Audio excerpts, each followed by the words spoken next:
Our first question is, does additional calcium help with undesirable muscle movements?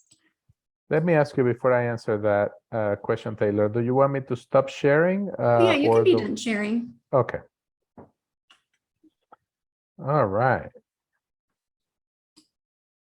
Well, now we're back together. There we are.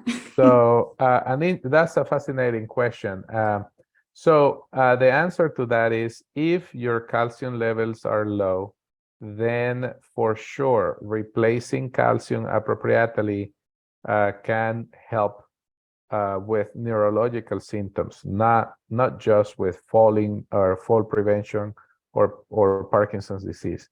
So measuring calcium is measured in a number of blood tests, but it's commonly measured in the BMP or the CMP testing that many physicians do in a routine fashion. So it's very rare for patients to have a low calcium and for the doctors to not see it. Perfect, thank you. Our next question is it possible that an excessively high vitamin B6 plasma blood test result could contribute to imbalance and or dizziness? That's a great question, and the answer is yes. So vitamin Bs in general don't cause problems when they are too high, in general, okay? But if there is one vitamin B that can be dangerous when high is vitamin B6. So when it's too high, you can have problems with your nerves and your muscles, and with that, increase your risk for falling. Also, having a low B6 can give you the same type of problems. So basically, all of these vitamins have to be right at the level that you need them. If you have too much, it can be problematic. If you have too little, it can be problematic as well. Great, thank you. Our next question is, if the patient is experiencing dizziness at the moment that they present to the physician's office and an MRI or EEG is possible, would these show any activity or changes? And what would be the best way to capture what is happening, the dizziness? Yeah, the very best way of capturing this is through a thorough neurological examination. So history gathering and neurological exam are the best ways of assessing patients who are having dizziness or imbalance in an acute fashion, in a sudden onset, in a new type of presentation. And there are a number of examination techniques that are very helpful in differentiating patients who are having this because they're having a brain problem, or patients who are having this because they're having an inner ear problem, or other possibilities. So it all starts with a good neurological history and a comprehensive physical examination. An MRI of the brain is usually going to be normal in patients who are having dizziness, unless the dizziness is caused by a stroke or a brain tumor, and those things are not as common causes of dizziness, although it can happen. But the physical examination and the history will help your physicians know if you're actually in need of any of those tests. In general, the EEG is not going to be helpful, as most patients with epilepsy or seizures don't have dizziness as the presentation for the seizure. Great, thank you. Our next question is, how can we improve quality of sleep with Parkinson's disease? Do you have any? Oh, that's a fascinating topic, and there is a lot that we must do. So Parkinson's disease is a condition that affects sleep in many ways. First, many patients with Parkinson's have difficulty starting to sleep, what is called initiation insomnia. Many patients have difficulty staying asleep. And then you have patients who are having abnormal sleep patterns and sleep diseases that are associated to Parkinson's disease. And that includes REM sleep behavior disorder. With REM sleep behavior disorder, what happens is that the patients, instead of resting, they're actually thrashing and moving constantly while they are sleeping. This doesn't produce a restful night, and it can also annoy the spouses very much. But it can be dangerous for the patients too. I have had patients who, fell off the bed. I have had patients who basically walked out of the house. So these sleep disorders in Parkinson's disease start by being diagnosed. One of the problems that we tend to have is that the patients are having sleep problems and they go to their primary care physician and say, I'm having sleep problems. What do I do? And then, they give them whatever to try to fix it without actually making a diagnosis of what is the problem. If we don't know what we're treating, then we don't know how to fix it.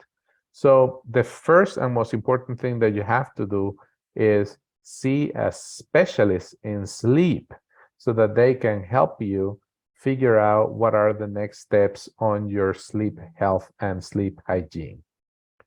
And then once you diagnose it, there are many treatment options for each of these little problems that the patients have. Great, thank you so much. We also got a question in, does a magnesium supplement or spray help in nerve and muscle relaxation? Well, magnesium can help with relaxation of some nerve activity, but it's not something that is usually indicated to fix movement disorders. In fact, it can be as dangerous as it can be helpful. So it all should start by checking the magnesium level and see if it's good or not. If you have a disease that is sensitive to magnesium, then that's when you use it. But it should not be used, by anybody without checking with their doctor and checking the magnesium levels. This is very important. Trying to fix problems on your own when it comes to medicine, I don't think that is the right thing to do. For example, I studied 14 years to do what I do, right? So you should trust people who have been doing a lot of reading about your problem rather than try to fix it on your own. For sure, if I have a mechanical problem, I'm not going to go and try and fix it, or an electrical problem or a plumbing problem. I call an expert. That's what I would suggest that you do with all of your conditions. Sleep, for example, is a typical one. I have so many patients who come to me taking, for example, Benadryl to induce sleep.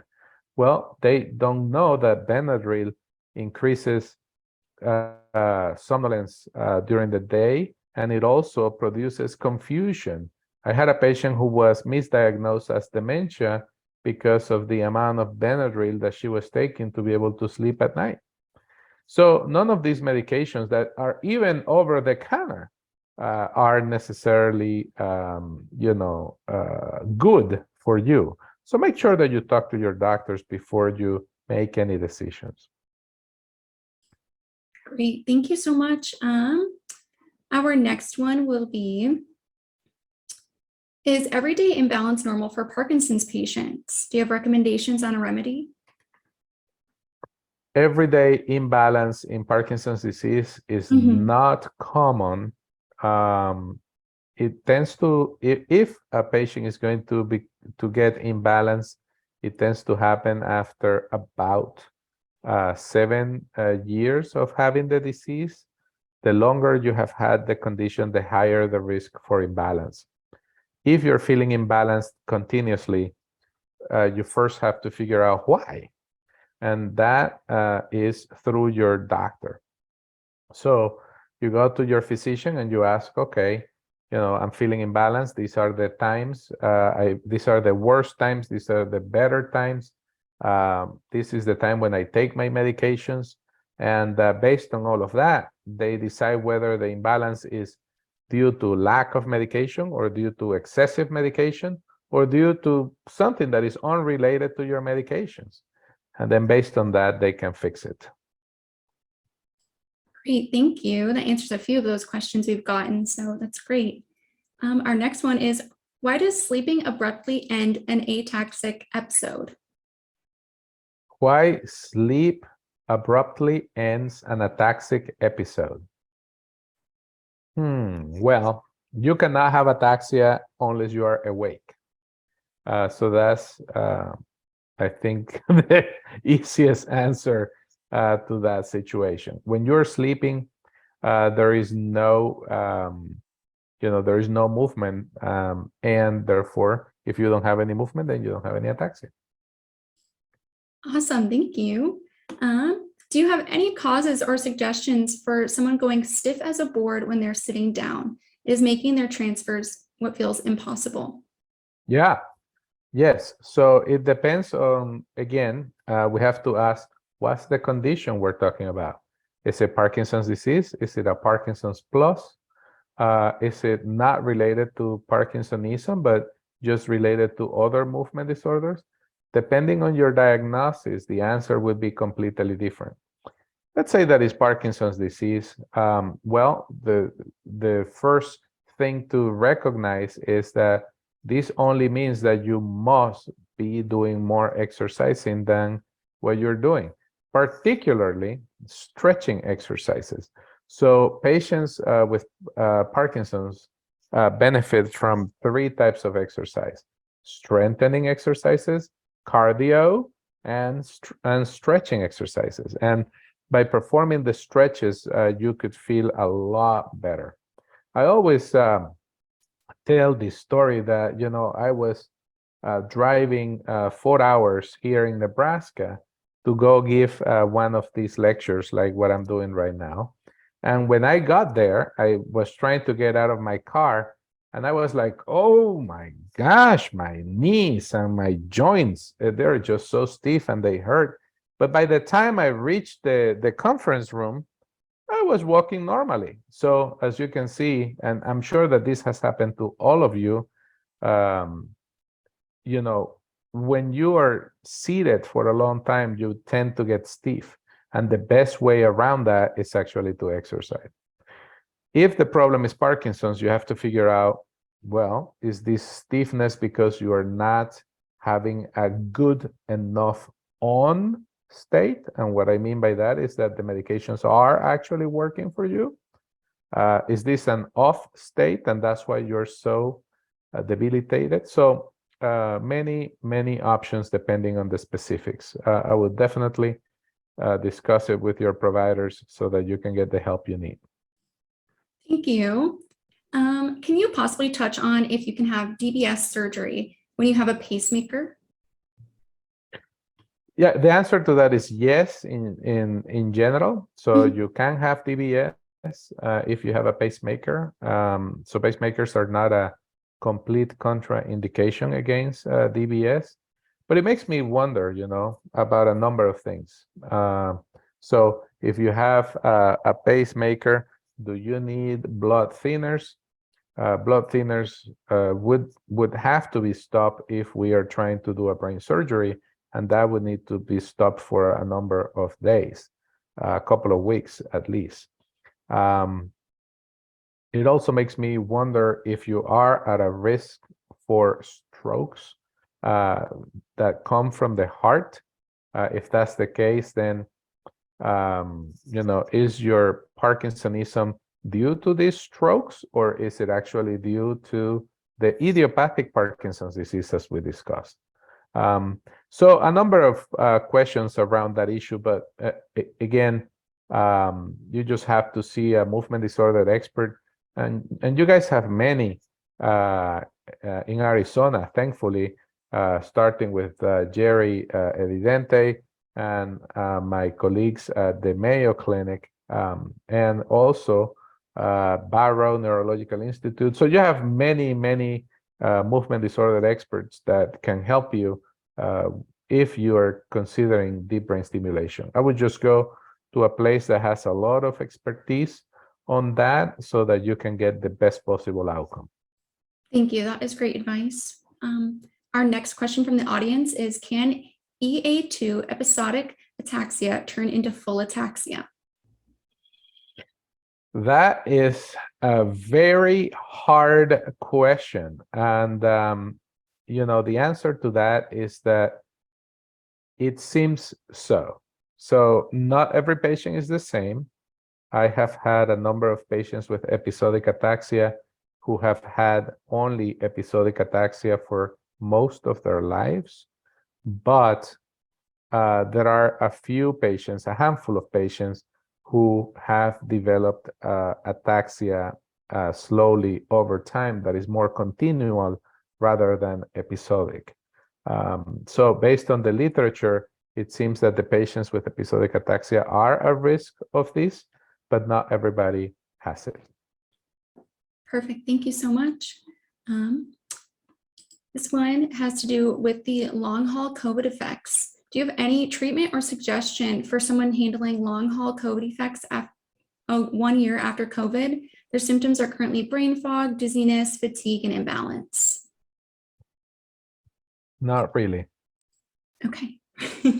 Perfect. Thank you. All right. Is there anything other than physiotherapy that someone can do to slow down the worsening of their balance? Physical therapy, exercise are quintessential to prevent further progression and worsening. But I have had patients who came to me in a wheelchair, unable to stand, and with appropriate treatments, they got better. I just saw a patient. I'm moving to Florida in the next few months, and so I've been seeing patients that I have been seeing for a long time to just say goodbye and provide transfer of care. And one of those patients reminded me that he came in a wheelchair, and all I did was to actually turn the DBS off. So this was all a side effect from inappropriate DBS programming that was providing those side effects. So lack of medication, excess medication, lack of DBS, excessive DBS, all of those things could be causing postural problems. And you could get better by just transforming not only your exercise program, but also by getting appropriately taken care of from a medication or a procedure standpoint. Thank you. We have a few more questions. Once again, if you have any from the audience, feel free to send those in the chat function on the bottom of your screen. All right, our next question is, this patient has MSA-C. Their first symptom was dizziness. It is 24/7 and getting worse. Do you have any recommendations on something they can take or do? Yes, so MSA-C is multiple systems atrophy cerebellar subtype. And the way these patients present is with clumsiness or ataxia on top of the signs of Parkinsonism. These patients are at a high risk for orthostatic hypotension. So the first thing to try and figure out is why the dizziness is happening. Also, you must remember that there are other causes of dizziness that can occur on top of the multiple systems atrophy that are treatable. For example, BPPV, benign positional vertigo, and benign paroxysmal positional vertigo is highly treatable. So as you can see, the theme of my answers in general go back to what is it? Because if we cannot tell what it is, then how are we going to fix it?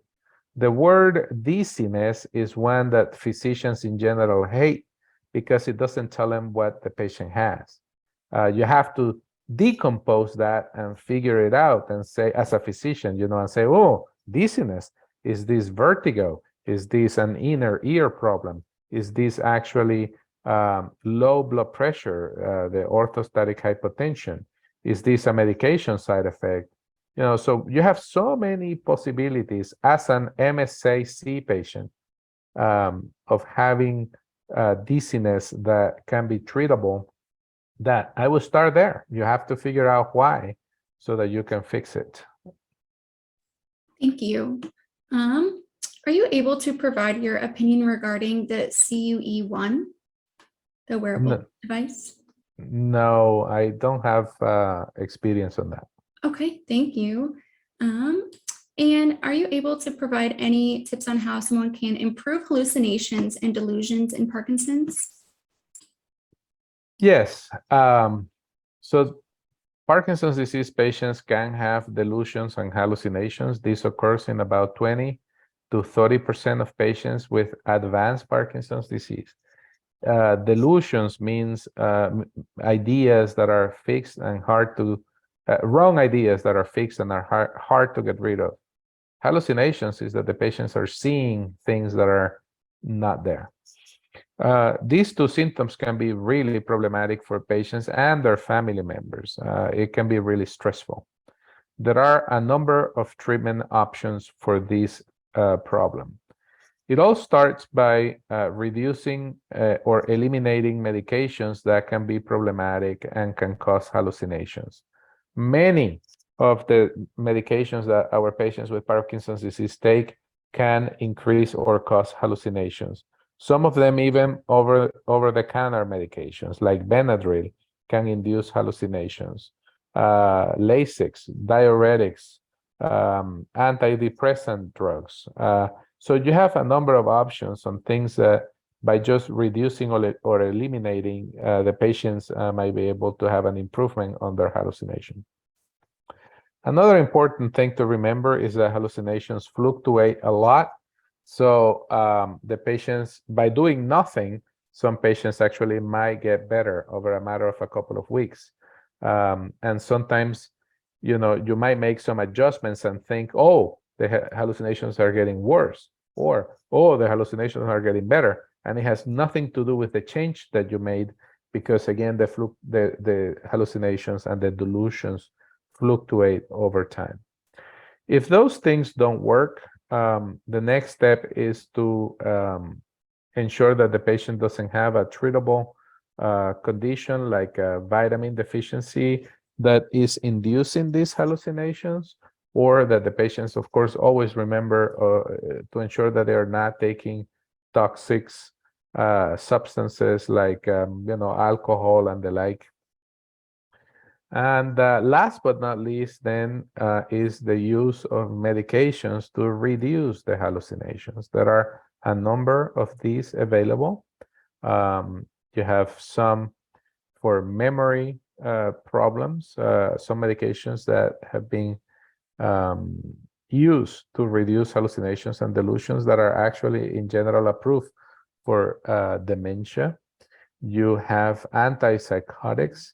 And out of the antipsychotics, the two that are the safest and best studied in patients with Parkinson's disease would be Nuplazid and clozapine. And those two medications, you can talk to your doctor and see how they can help you with that. So I think that's a good summary of that. Yeah, definitely a great overview and a lot of good, helpful suggestions there. Our last question is, do you happen to have experience and could you describe what chronic white matter disease is? Chronic white matter disease can mean many things by many different people. In general, what it means is that as we age, we tend to have an increase in the in very, very small, tiny little strokes that occur in the depth of the brain, which is the white matter. And these tend to accumulate over time, over the years, and then it basically looks abnormal when somebody gets an MRI. But there are many diseases that actually can affect the white matter directly. And then by destroying the white matter, you can have abnormal movement disorders or abnormal thinking and memory disorders. Therefore, it's very important that you see experts on these conditions to ensure that you don't have something else. But the most common is this age-related damage of the white matter, the depths of the brain, and that usually doesn't have any treatment except trying to maintain a very healthy lifestyle by eating well, by making sure that you don't have increased blood pressure or low blood pressure, that your cholesterol is well, and that you're exercising frequently.